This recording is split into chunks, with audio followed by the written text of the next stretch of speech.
నమస్తే, మీరు చూస్తున్నది జనం సాక్షి. నా పేరు రెహమాన్. ఈరోజు చర్చనీయాంశం తెలంగాణ వర్సెస్ చలనచిత్ర పరిశ్రమ అనేసం.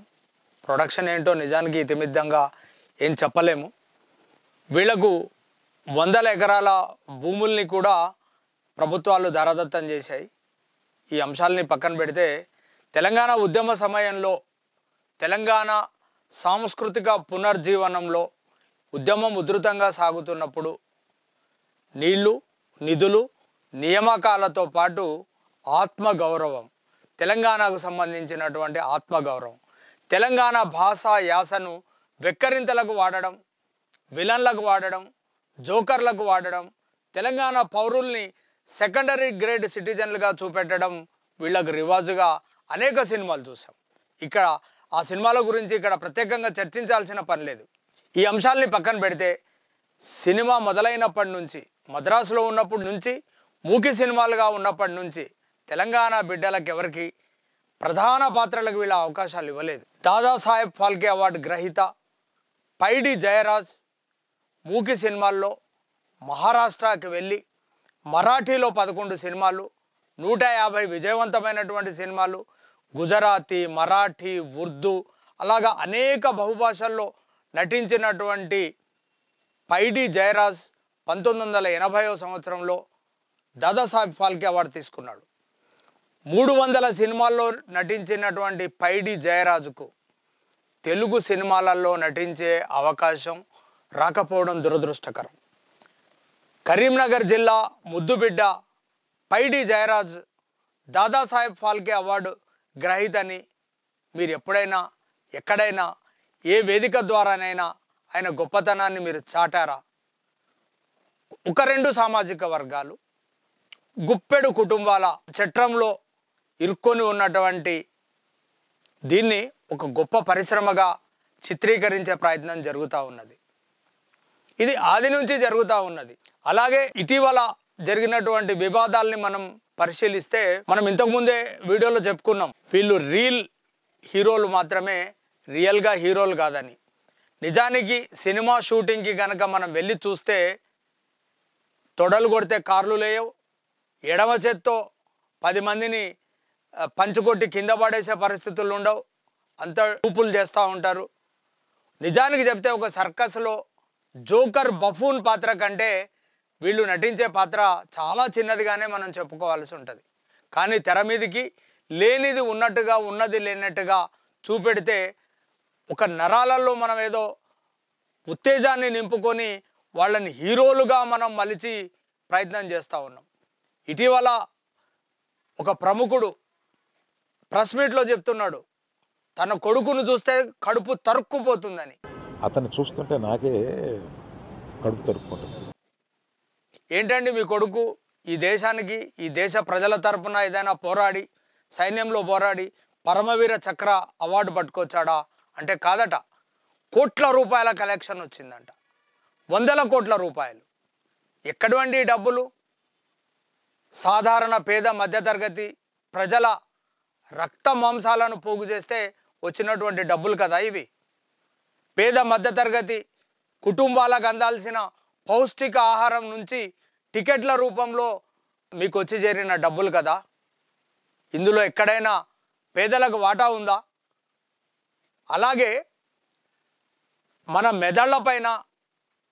మెదళ్లపైన వీళ్ళ రిమోట్ కంట్రోల్ ఎలా పనిచేస్తుందని చెప్పడానికి ఆ నటుడు తాను ర్యాలీగా బయలుదేరి, రోడ్ షోగా బయలుదేరినప్పుడు తాను ఇలా చెబితే జనం ఇలా వెళ్తారట, ఇలా చెబితే ఇలా వెళ్తారట, ఇలా చెబితే ముందుకు వెళ్తారంట. ప్లీజ్ పదండి ఇలా అంటుంటా. మీరు చూడండి, నా జస్టిస్ అని చూడండి, ఇలా అంటే ఇలా పదండి అంటే నేను చెప్తేనే వాళ్ళు వెళ్తారు. ఏంటండి ఈ ఫోబియా? ఎక్కడి నుంచి వచ్చింది? ప్రజలంతా నా గుప్పట్లో ఉన్నారనేటువంటి ఈ అహంకారానికి ఎక్కడో చోట ముగింపు పలకాల్సినటువంటి అవసరం ఉంది. అట్లానే వీళ్ళు దివిసీమలో తుఫాన్ వచ్చినప్పుడు కానీ, హుద్హుద్ తుఫాన్ వచ్చినప్పుడు వీరు ఆంధ్ర కోసం బ్రహ్మాండంగా పనిచేశారు. మేము సైతం అనంటూ ముందుకొచ్చారు. నిజంగా ఇది అభినందించదగ్గ విషయమే. కానీ తెలంగాణలో జరిగినటువంటి పరిణామాలపైన తెలంగాణలో జరిగినటువంటి అంశాలపైన మీరు ఎప్పుడైనా స్పందించారా అనే అంశంపై మేము కూడా ఒక ప్రత్యేక కథనం రాశాం గతంలో.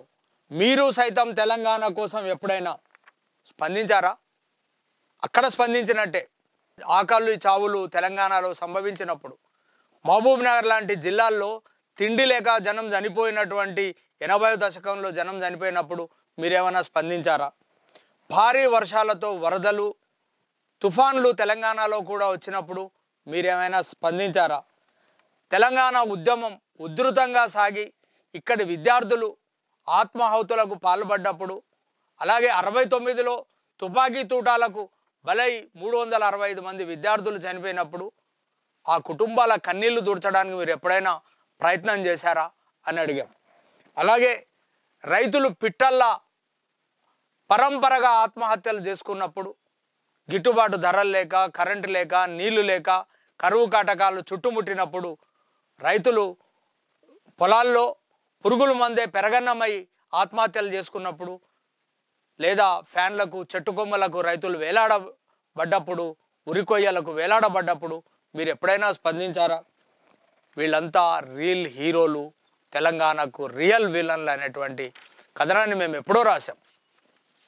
ఈ అంశాలని పక్కన పెడితే తెలంగాణ బిడ్డలకు తెలంగాణ భాషను, తెలంగాణ యాసను వీళ్ళు ఎప్పుడు యాక్సెప్ట్ చేయలేదు.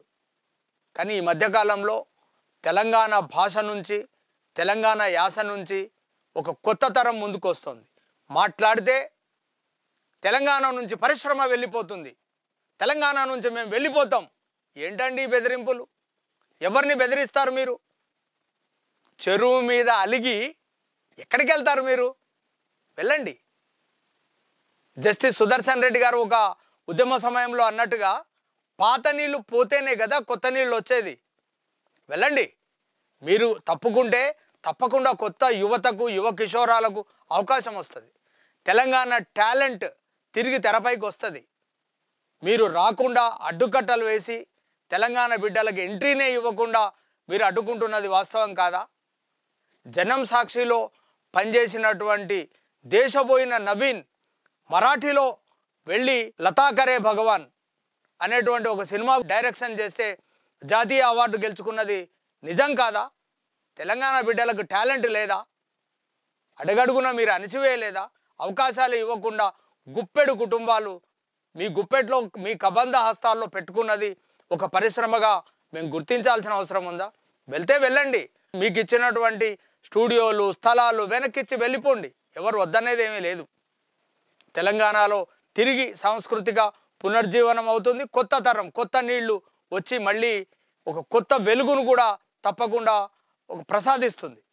కాబట్టి ఒక పరిశ్రమగా చెప్పుకుంటున్నటువంటి వీళ్ళ ఆధిపత్యం మన భాష యాస పైన, ఒక పరిశ్రమగా చెప్పుకుంటున్నటువంటి ఒక గుప్పెడు సామాజిక వర్గం మన భాష, మన యాస పైన అనాదిగా ఆధిపత్యాన్ని కొనసాగిస్తున్నారు.